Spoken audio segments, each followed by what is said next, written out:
Hi, it's Allie from insprlz.it and welcome to my kitchen. Today we are starting a new series on this channel called Q&A with Allie, and we will talk about everything and anything you want to know about spiralizing or me or my business. I'm so excited to answer all of your questions. I get a lot of questions through email and I can't always get to them with as much information as I want to, so I figured it would be great to pick my top few questions and feature them in a video as a Q&A series. The question I get most frequently is actually not about anything spiralizing related, it's about how I grew Inspiralized as a brand. So I'm really excited for today's question. It's from Jody.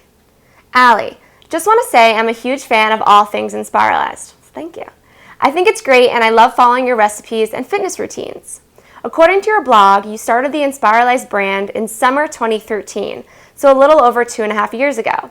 It seems like you have done so much and spread your brand so far in that short amount of time, so my questions are these. First of all, thank you very much, Jody. It's very kind of you. How did you go about doing that? Do you have a business background that gave you the idea of who to contact to get everything going? I'm not looking to start a brand, but for some people who are, what are the steps to take? You said you first started by buying the web address of Inspiralized. What next? I'm just so impressed with everything you've accomplished in such a short amount of time. Thanks. First, I'll talk about my background. I went to Wake Forest University and I studied undergraduate business, actually minored in French. My first job out of college, I worked in event and hotel management, so I ran a bunch of private member events out of golf course, and I managed a boutique hotel and property. My next job through that was working for an airline company, and I did business development. And this was a job that I wasn't very passionate about, and I felt undervalued as an employee. I felt like there wasn't enough work-life balance. I just wasn't really stimulated. I didn't feel like my skills were best in that job, and I started to become unhappy. Luckily, during this period, my mother discovered the Inspiralizer, and if you want to read that story, you can go to my website, go to the About page, and click on the story. So after I discovered the Inspiralizer, I was so excited. I felt I had this creative passion that was finally being unleashed, and I was so excited to be creating things every day.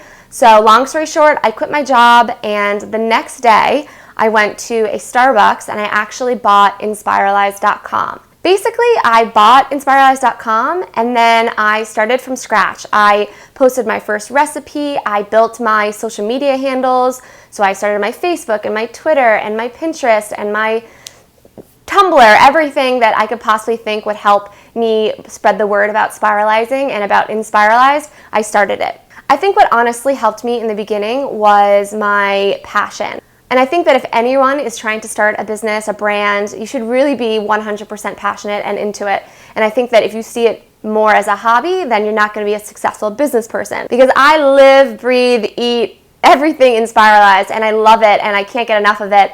Then things kind of come naturally because you're so excited and you're so passionate and you're thinking all the time about your brand and ways you can be creative and really bring your brand to the forefront and really build it. So it's kind of tough to give advice to someone that's not necessarily right in it, because honestly, I think that if you're passionate enough and you're serious enough and you have such a good gut feeling that once you quit your job to pursue this project and this business, this brand, it'll all come much more easily. And I know that's a little daunting and I know that's not the best advice, but just trust me because it's working. For the part of the question on how did I know how to contact everyone to get everything done, when I first started, I didn't know any bloggers. I wasn't really in the blogging community at all.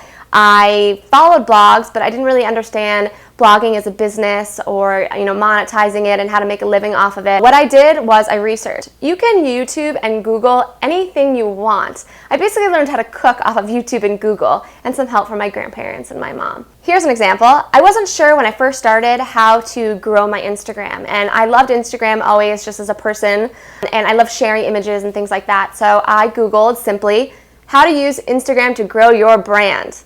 And I basically clicked through the first 10 articles, I read them, I studied them, and then I started to apply those principles to Inspiralized, and slowly but surely my Instagram started growing and I got more followers, which leads to obviously more traffic to your website if they click the link in your profile. Everything that I learned to be a blogger was through two ways. One, researching the heck out of it, and two, networking with other bloggers. So I did a lot of outreach to my favorite bloggers, my favorite recipe bloggers, lifestyle bloggers, and I kind of asked the same question, do you have any advice for someone just starting off?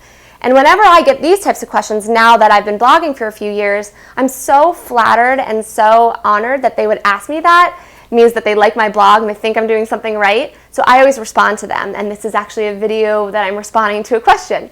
Ask bloggers, reach out to them, ask, how you did something, even if it's how you put text over an image. If you don't know how to do that, you can email your favorite blogger who does it well and say, hey, I really love what you do with your images. How do you do that? If you like filters they use on images, you can ask them. The blogging community is amazing, and it's really become such a network for me for creativity and ideas and friendship.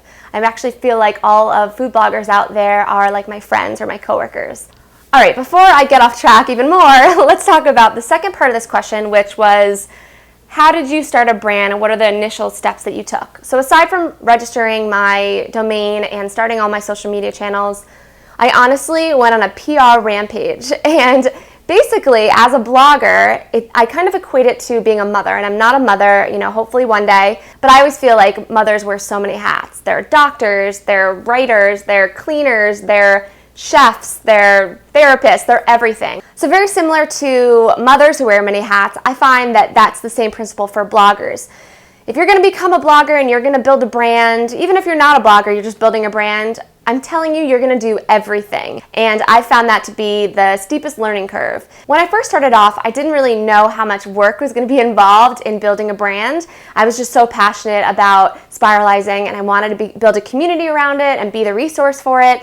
I went into it with a lot of energy and a lot of hope, and luckily it's still working out. In terms of building your brand, you're going to have to do everything. And my best advice for anyone beginning is no one is going to do it for you. You're going to have to do it for yourself. And I learned that very, very early on, and it's really helped me just embracing that and saying, Allie, you own Inspiralized. If you want to take it places, you have to take it there. And that's been a really good learning lesson for me, and it's really empowered me to believe even more in Inspiralized and become the businesswoman that I hope to become one day. One of the things that I had to learn was how to make my own videos. I wanted to start a YouTube channel and show people how to spiralize, and instead of paying someone the money to make videos and edit them and be on their schedule, I said, you know what, I'm gonna learn, it can't be that tough, and now look at me, I'm in my apartment filming this video for my YouTube channel. Another hat that I wear is a PR hat. So I reach out to many media outlets all the time, and I get a lot of no's, but I consider those no's not rejections. I consider them building a relationship with that media outlet. So I like to keep them updated on things I'm doing and reach out to them a lot. One day, if they do happen to think about spiralizing, I'm top of mind. So this isn't immediate gratification. It's more of building your base, building your Rolodex, and making key contacts that can potentially help you in the future when you're probably more established and have more to offer anyway. I'm very diligent with setting up reminders to follow up with people. I think it's really easy to send off an email, but it's harder to keep following up and keep adding value to that email. For example, I'll send out an email saying, I'd love you to feature Inspiralized. I don't hear back for a couple weeks, so I follow up with something exciting like, hey, now my Inspiralizer is on williamssonoma.com. And that's sort of a big news piece that they might be interested in featuring. It's kind of a guessing game, and you keep hammering out emails and hope that one of them will stick. But the one that does stick will probably be the most important, and that'll really help you in the end. However, having said all this, when you get featured by a media outlet, don't expect that all of a sudden your website's gonna get flooded with traffic, you're gonna sell the product that you're selling, that it's gonna fly off the shelves. It's not like that. It's just one blimp on the radar, and the really heavy grunt work behind the scenes is what I think will get you farther. If you do get featured, say, by Huffington Post, and they feature your brand, it doesn't mean that you can stop working. Oh, I made it in Huffington Post, now everyone will know about me. Unfortunately, it doesn't work that way. Or maybe I just haven't had as great of features. What I found to be the biggest asset in growing my brand is the people. And this is why I make videos like this, and I try to keep consistent with my content, because I know that people actually value the quality of what I'm putting out there, and they want more of it. The people who follow your blog are the most important. They give you the most ideas on the type of right content that you should be picking. They give you great feedback if you're selling a product, like now with my Inspiralizer, and they're the ones that are going to be your mini ambassadors, and they're going to spread the word about your brand. So I couldn't be more lucky to have my readership. They tell everyone about spiralizing and Inspiralize, and it just spreads so quickly, and I'm so thankful. All right, let's see if I forgot any parts of these questions. So I talked about my business background. I talked about what are the steps that I took. Yeah, I pretty much think that's it. So thank you so much for tuning in to this first video in my new Q&A series with Allie. If you liked the video, please give it a thumbs up or leave a question in the comments below so I can answer your question in a future Q&A video.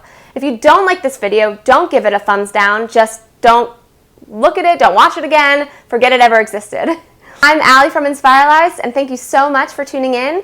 And make sure to head on to insprlz.it for everything you'd ever need to know about cooking healthfully, creatively, and deliciously with the Inspiralizer.